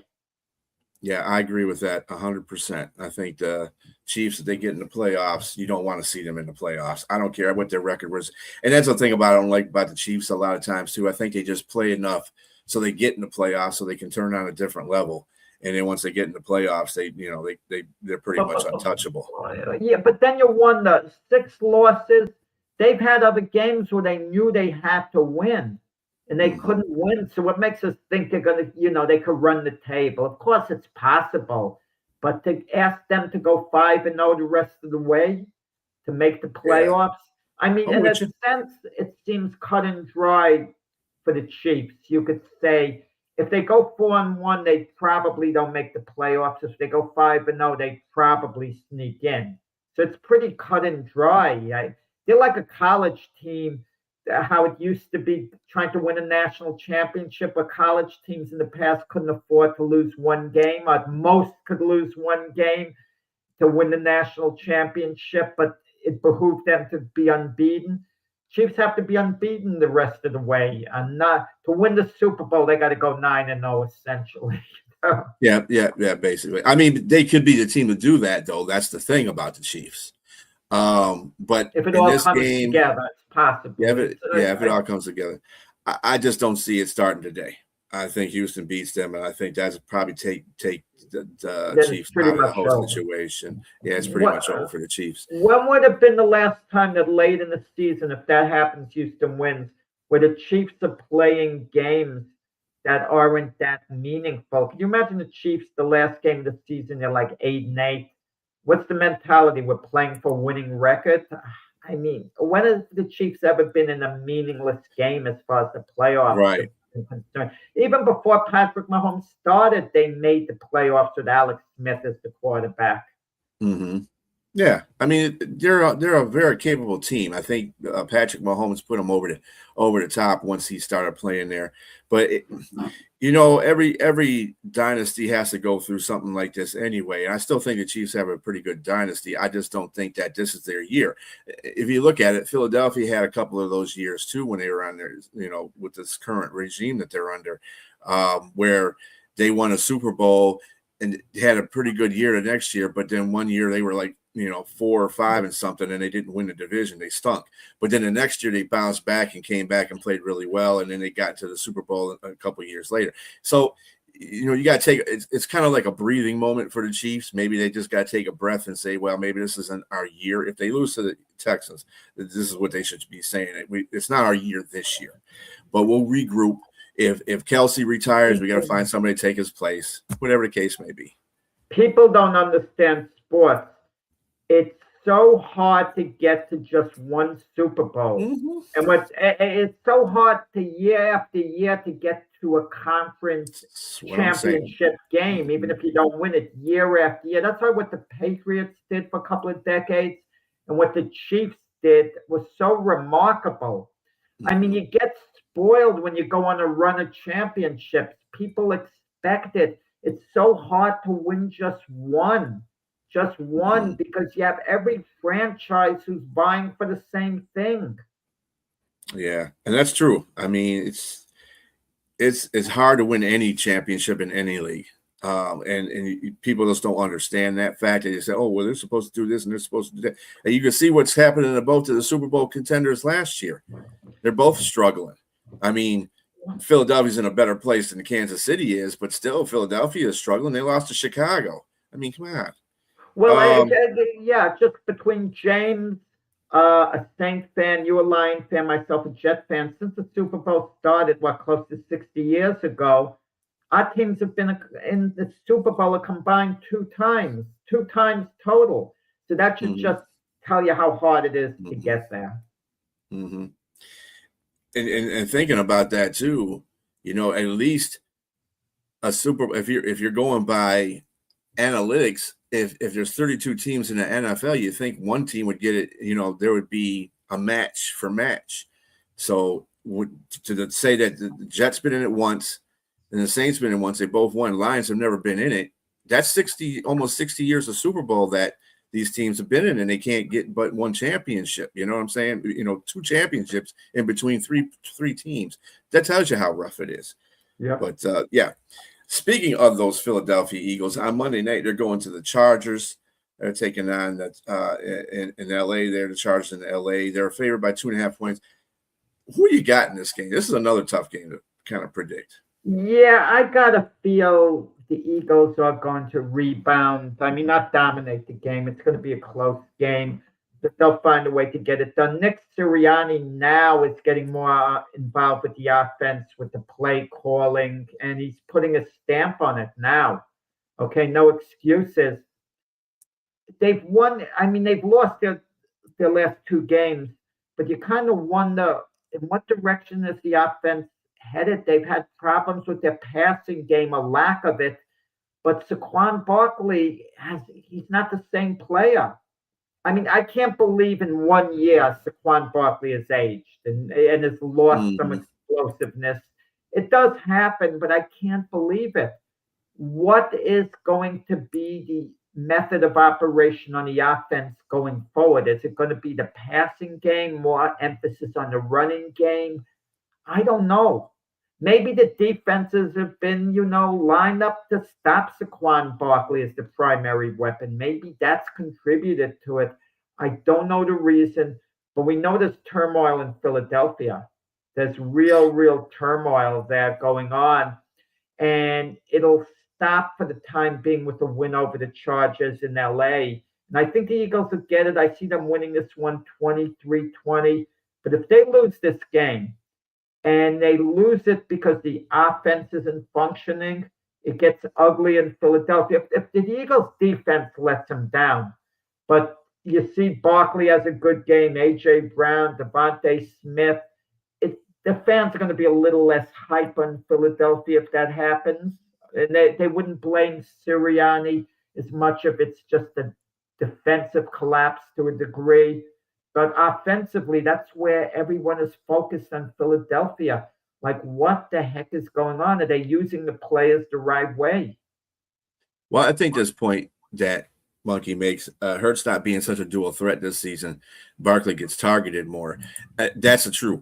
I mean, last year, Hurts was that guy that was the contributing factor for Barkley really getting those 2,000 yards because you had to respect Hurts running. And then you couldn't really fully come in and commit to the run because of either one of them. It was kind of like the whole Lamar Jackson Henry type of situation. If you got a running quarterback and you got a great running back in itself, it's hard to defend that. And both of the teams last year showed that they could do that. Now look at them this year. It's like either one of them, you have a limp quarterback in one team, and you have this quarterback they're not utilizing right on the Philadelphia Eagles. And this is the reason why the running games aren't working well, and this is why their offense isn't working well. It's it's basic things, and I don't understand why offensive coordinator Pachulia isn't understanding that whole situation. You should be looking back at what Kellen Moore did. I'm not saying you have to be doing Kellen Moore plays, but at the same time, utilize your quarterback the way he should be utilized so your running back has more space to run, and then you can throw the football because then you could go to the play action a lot of times. And it's the whole thing's a mess, and it don't need to be a mess. And Jalen Carter is going to be out in this game as well for defense. And the Philadelphia defense is not that great either. They're playing mid. They're not. They win some games for you. Sometimes it's mostly special teams that they're doing a really good job on this year. That's the best position they're having a great time on. But the defense, I'm not buying Philadelphia right now until I see them change that offense. I'm gonna take the Chargers. I'm taking the Chargers. Well, the Chargers have problems with the offensive line more so than the majority of teams. With Joe Alt out the season, And Slater. They're getting Amari Hampton back, so their running game should pick up today. it should be a very close game down to the wire. And the Chargers have had some problems too. They've kind of slipped under the radar when we talk about which teams could go to the Super Bowl. And but Jim Harbaugh's done a good job there. Nick Sirianni, when you look at all the guys accomplished, for him to come under the criticism he does, Philadelphia is a tough place to coach. I'll tell you that with the Eagles. I mean, the fan base there. A couple of years ago, it's still hanging on people's minds with the Eagles after they went to a Super Bowl that they barely lost, that they should have beaten the Chiefs that year. The year was going great, and then they collapsed at the end of the year. It seemed like they quit late in the season, losing a number of games, and then in the playoff game to the Buccaneers, they performed poorly. It seemed like there was no motivation there. And it seemed like the Eagles were a team that was sinking, and then they come back next year and win the Super Bowl. But can they turn it around past mid-season, late in the year, get it back together? With the last couple of games, just a bit of an aberration where they need a reset. Sometimes a team just needs a reset and to all get focused together, meet again. This isn't us, guys. Let's get back to being the Philadelphia Eagles. And also, just to put in some other things too, with Marion Hampton coming back. Also, Herbert just came off surgery, so he's coming back for this game. So that might be a little rusty game for him because he came off surgery off one of his hands. I think it was a left or right. I can't remember what hand it is, but he had surgery on it. So we'll see how he plays with that. That might be something to look at in that game too, because if they're going to focus on running, they should focus on the running first and then the passing, because that's usually what Harbaugh likes to do.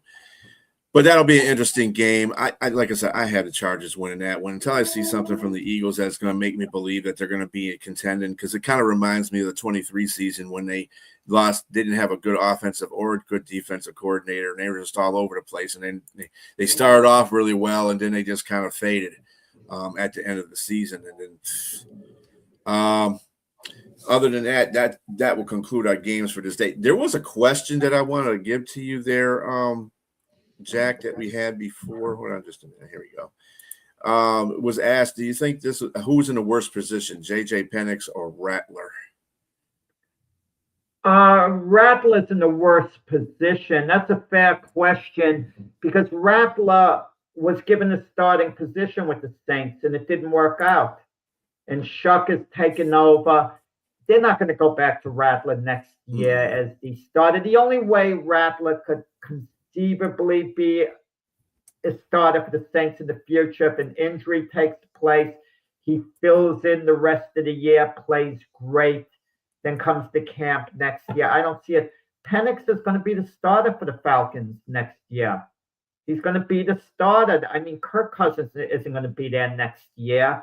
I mean, and even if the Falcons draft a quarterback, they're not going to start him ahead of Penix next year. I don't think they'll draft a quarterback, but who on earth thought they would have used the 8th overall selection after signing Cousins as a free agent to draft a quarterback in Penix? I mean, that blindsided everyone, especially Cousins. So I think Rattler's in the worst position.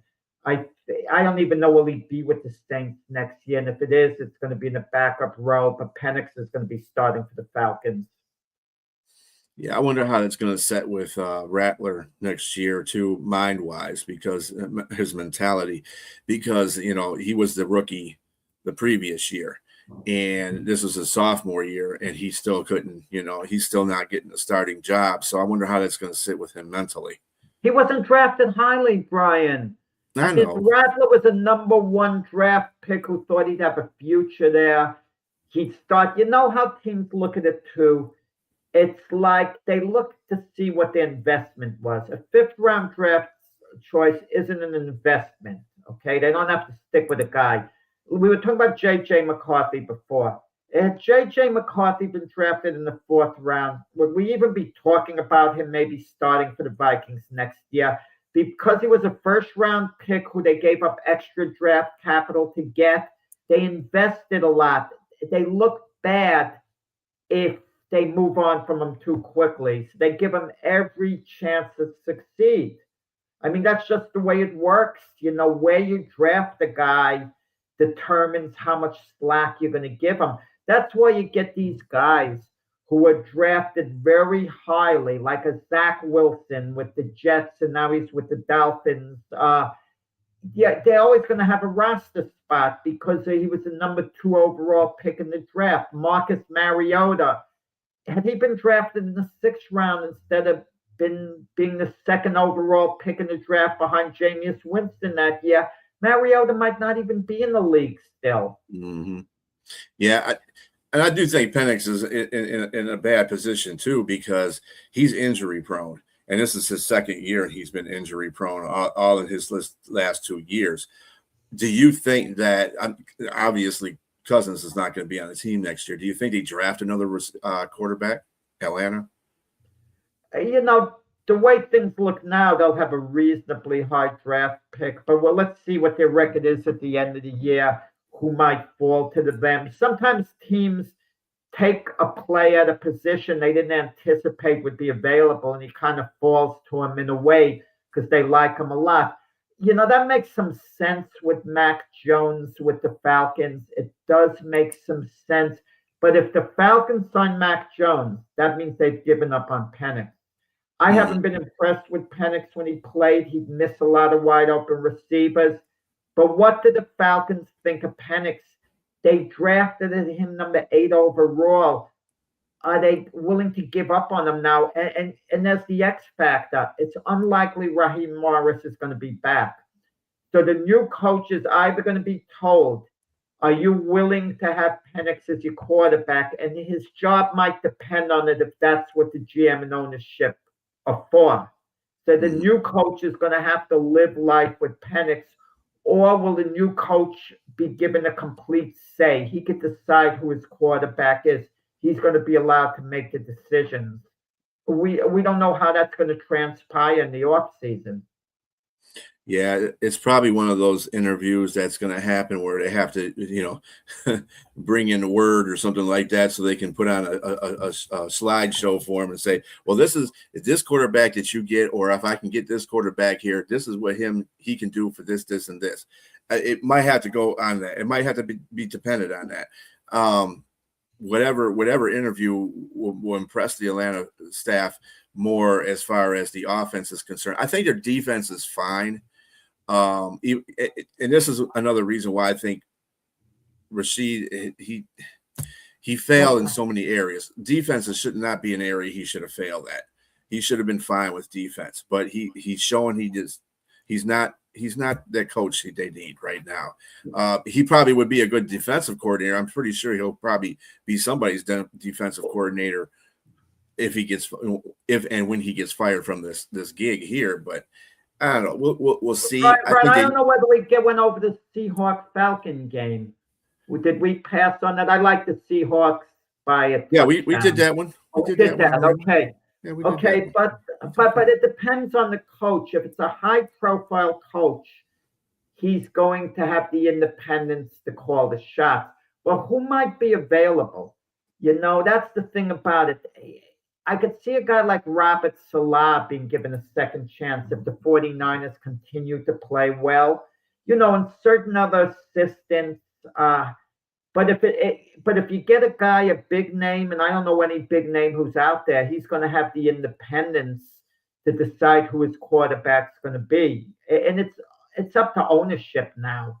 It's not going to be the GM. I mean, are they looking to make a splash by hiring someone? But who would be available who you could make a splash with? And don't tell me Bill Belichick. Forget about him. Yeah, coaching is kind of thin.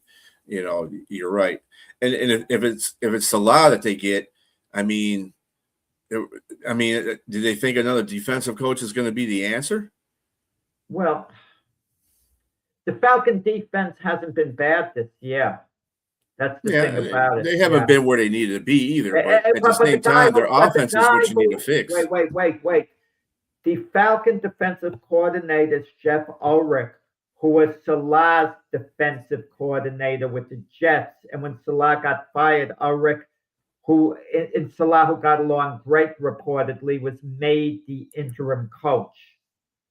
So, I mean, I can see that combo being nice. He would keep Jeff Ulrich as his defensive coordinator. They'd ask Salah at the meeting, and if his relationship with Ulrich was as good as reported, he'd say, yeah, I'd love him. I would hire him anyway. I'd love for Jeff to be that. And now it's a question of an offensive coordinator, but do they stick with Penix? But what choices do you have? You don't have many other choices. I mean, who's out there to replace him? I wouldn't have Dable as a head coach, but I would have him as an offensive coordinator. Do you think that would be anything? I mean, he's supposed to be a quarterback kind of coach too. So I don't see why Daboll's in such demand. I mean, with what he did with the Giants, but I think he's a competent coach. With that said, I mean, he's a decent offensive coordinator. Yeah. I wouldn't put him way We're up ending the show with Brian Daboll, his possibilities. Right. On that note, as Jack has mentioned, this is the end of the show. Thank you for watching. Thank you for commenting. Just catch Jack and Keith tomorrow on the Weekend Playbook at 8 a.m. Also catch Jack and Frank on the Glove to Fist at 7 p.m. Y'all have a very good rest of your day. Enjoy football. Bye-bye.